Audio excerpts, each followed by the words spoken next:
Good morning, students. Welcome to Extended Mathematics. Today's topic: Applications of Compound Interest Formula.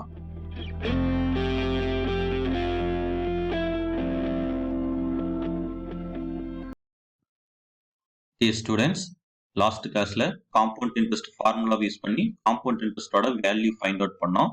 இன்னைக்கு நாம என்ன செய்ய போறோம்னா applications of compound interest formula பார்க்க போறோம். அதாவது the compound interest formula வேற எந்தெந்த ஃபீல்ட்ல எல்லாம் யூஸ் ஆகுது அப்படின்றத இன்னைக்கு பார்க்க போறோம். The compound interest formula is used in the following situations: to find the increase or decrease in population, மக்கள் தொகை அதிகரிக்கிறது மற்றும் குறைவை பற்றி அதனுடைய வேல்யூஸை ஃபைண்ட் அவுட் பண்ண இந்த ஃபார்முலாஸ் யூஸ் ஆகுது. ஸோ இன்க்ரீஸ் ஆகும் பொழுது பார்த்தீங்கன்னா p into 1 + r/100 whole power n இந்த ஃபார்முலாவை யூஸ் பண்ணுவோம். டிக்ரீஸ் ஆகும் பொழுது அதனுடைய வேல்யூ ஃபைண்ட் அவுட் பண்ண p into 1 - r/100 whole power n இந்த ஃபார்முலாவை நம்ம யூஸ் பண்ணுவோம். Next, to find the growth of cells when the rate of growth is given. அதாவது நீங்க சயின்ஸ்ல படிச்சிருப்பீங்க பாக்டீரியா செல்ஸ் எல்லாம் அதனுடைய வளர்ச்சி எப்படி இருக்கு அப்படின்றத ஃபைண்ட் அவுட் பண்றதுக்கும் இந்த காம்பவுண்ட் இன்ட்ரெஸ்ட் ஃபார்முலா வந்து நமக்கு யூஸ் ஆகுது. அதனுடைய வளர்ச்சி வீதம் கொடுக்கப்பட்டிருக்கும் பொழுது அதை யூஸ் பண்ணி நாம ஃபைண்ட் அவுட் பண்ணலாம். அடுத்தது to find the depreciation in the values of machines, vehicles, utility appliances etcetera. அதாவது இந்த இயந்திரங்கள், இந்த வாகனங்கள்லாம் இருக்கு இல்லையா, இதனுடைய இந்த தேய்மானம் எப்படி இருக்கு, அதனுடைய ரேட் என்ன அப்படிங்கிறத ஃபைண்ட் அவுட் பண்றதுக்கும் இது வந்து யூஸ் ஆகுது. Example 4.15. The value of a motorcycle 2 years ago was 70,000 rupees. It depreciates at the rate of 4% per annum. Find its present value. அதாவது ஒரு மோட்டார் சைக்கிள் வந்து 2 இயர்ஸ்க்கு முன்னாடி அதனுடைய வேல்யூ பார்த்தீங்கன்னா 70,000 rupees இருந்திருக்கு. அது ஒவ்வொரு வருஷமும் 4% அப்படிங்கிற ரேட் ஆஃப் வேல்யூல அது வந்து டிக்ரீஸ் ஆகிட்டே வந்திருக்கு. ஸோ அப்படி வரும்பொழுது அதனுடைய ப்ரெசன்ட் வேல்யூ அப்படின்ற அந்த ப்ரெசன்ட் வேல்யூ தற்போதைய மதிப்பை ஃபைண்ட் அவுட் பண்ண சொல்லியிருக்காங்க. ஸோ அதுக்கான ஃபார்முலா பார்த்தீங்கன்னா depreciated value is equal to p into 1 - r/100 whole power n. இங்க வந்து மைனஸ் ஏன் போட்டுக்கிறோம்னா ஒவ்வொரு வருஷமும் அதனுடைய ரேட் ஆஃப் வேல்யூ வந்து குறைஞ்சிக்கிட்டே வருது, அதனால இங்க மைனஸ் போட்டுக்கிறோம். இப்போ பார்த்தீங்கன்னா பிக்கு பதிலாக 70,000 இங்க போட்டுக்கணும்.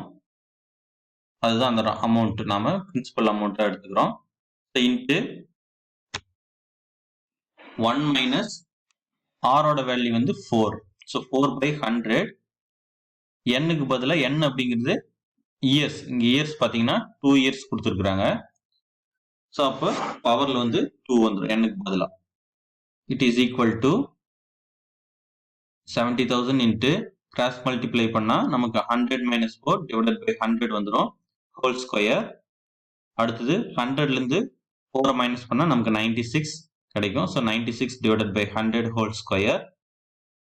இப்போ 70,000 இன்ட்டு ஸ்கொயர் வந்திருக்கிறதுனால 2 டைம்ஸ் எழுத போறோம். 96 divided by 100 into 96 divided by 100. இப்போ இதை கேன்சல் பண்ணலாம். இங்க 2 0 இருக்கு, இங்க 2 0 இருக்கு, கேன்சல் பண்ணிடலாம். திரும்பவும் இந்த 2 0க்கும் இந்த 2 0க்கும் கேன்சல் பண்ணிடலாம். கேன்சல் பண்ணிட்டா இங்க 7 மட்டும் இருக்கும். ஸோ 96 இன்ட்டு 7 பார்த்தீங்கன்னா 672 நமக்கு கிடைக்கும். அதே போல இந்த வேல்யூவை மறுபடியும் நம்ம 96ஆல மல்டிப்ளை பண்ணணும். ஸோ மல்டிப்ளை பண்ணா நமக்கு 64,512 rupees கிடைக்கும்.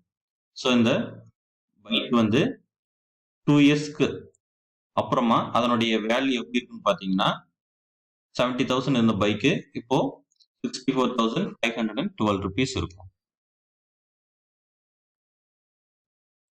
Example 4.16. The bacteria in a culture grows by 5% in the first hour, decreases by 8% in the second hour, and again increases by 10% in the third hour. Find the count of the bacteria at the end of 3 hours of its initial count was 10,000. அதாவது ஒரு bacteria இருக்கு. So அதனுடைய initial count பார்த்தீங்கன்னா 10,000 இருக்கு. So அந்த ஒரு வகையான bacteria வந்து ஃபர்ஸ்ட் 10,000 இருக்கு. அது 5% ஃபர்ஸ்ட் ஹவர்ல பார்த்தீங்கன்னா 5% வந்து இருக்கு, இன்க்ரீஸ் ஆகுது. க்ரோஸ் அப்படின்னா இன்க்ரீஸ் ஆகுது. அதே போல 8% செகண்ட் ஹவர்ல டிக்ரீஸ் ஆகுது. 5% ஃபர்ஸ்ட் ஹவர்ல இன்க்ரீஸ் ஆகுது, 8% டிக்ரீஸ் ஆகுது திரும்பவும், and again increases by 10% in the third hour. இப்போ ஃபர்ஸ்ட் வந்து ஒரு 10,000 இருக்கிற அந்த பாக்டீரியா 5% இன்க்ரீஸ் ஆகி ஃபர்ஸ்ட் ஹவர்ல, செகண்ட் ஹவர்ல 8% டிக்ரீஸ் ஆகி திரும்பவும் 10% இன்க்ரீஸ் ஆகுது. ஸோ அப்படி இருக்கும் பொழுது ஃபைனலா அந்த 3 ஹவர்ஸ்க்கு அப்புறமா அந்த பாக்டீரியா எவ்வளவு இருக்கும் அப்படின்னு கேட்டிருக்காங்க. ஸோ இதை நம்ம காம்பவுண்ட் இன்ட்ரெஸ்ட் அந்த ஃபார்முலாவை யூஸ் பண்ணி இங்க ஃபைண்ட் அவுட் பண்ண போறோம். Bacteria at the end of 3 years எவ்வளோன்னு பார்த்தீங்கன்னா A is equal to P into 1 plus A by 100 into 1 plus B by 100 into 1 plus C by 100. இந்த ஃபார்முலாவை நம்ம இப்போ எடுத்துக்கிட்டோம். ஸோ எடுத்துட்டு இதனால வேல்யூவை சப்ஸ்டியூட் பண்ண போறோம். P-யோட வேல்யூ பார்த்தீங்கன்னா இனிஷியல் எவ்வளவா இருக்கு அப்படின்னு பார்த்தீங்கன்னா 10,000 பாக்டீரியாஸ் இருக்கு. ஸோ அதை வந்து 10,000 அப்படின்னு எடுத்துக்கிறோம். இன்ட்டு 1 பிளஸ் ஏவோட வேல்யூ ஃபர்ஸ்ட் ஹவர்ல 5% இன்க்ரீஸ் ஆகுது.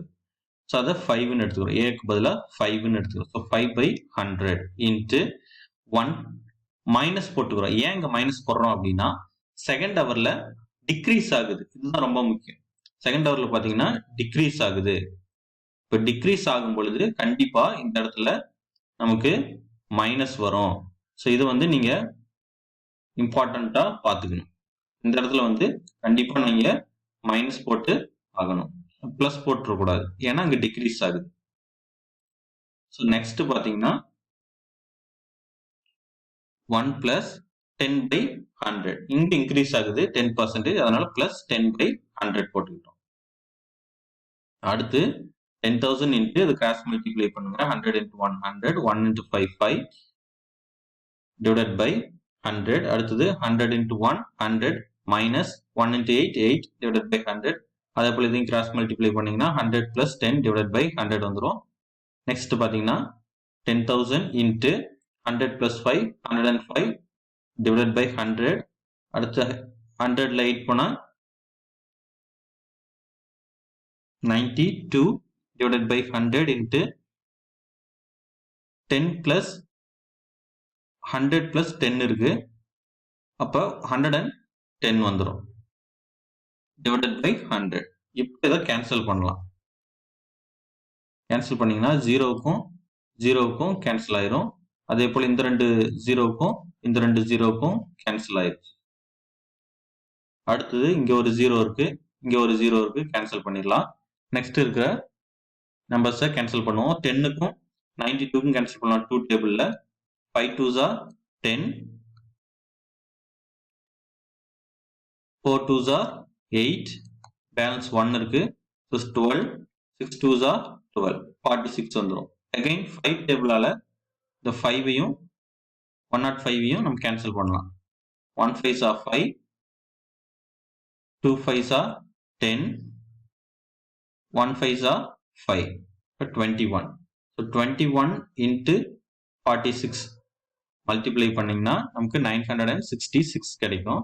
அதே போல இந்த வேல்யூவை 11ஆல மல்டிப்ளை பண்ணீங்கன்னா, ரிமைனிங் இருக்கிற இந்த 11ஆல மல்டிப்ளை பண்ணீங்கன்னா நமக்கு 10,626 கிடைக்கும்.